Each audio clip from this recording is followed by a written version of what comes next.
সোনার বাংলা ধন্য সাহেব কিবলার জন্য।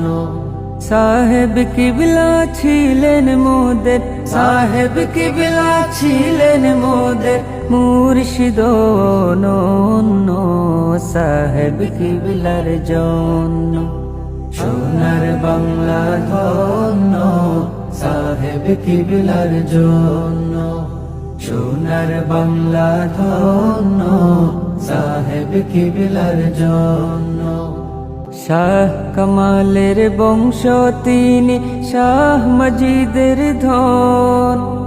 নূর নবীজির সাথে ছিল নিবিড় বন্ধন। শাহ কামালের বংশ তিনি, শাহ মজিদের ধন। নূর নবীজির সাথে ছিল নিবিড় বন্ধন। শাহ ইয়াকুবের হাতে ঘোড়া, শাহ ইয়াকুবের হাতে ঘোড়া ওলি বরেণ্য সাহেব কিবলার জন্য। সোনার বাংলা ধন্য সাহেব কিবলার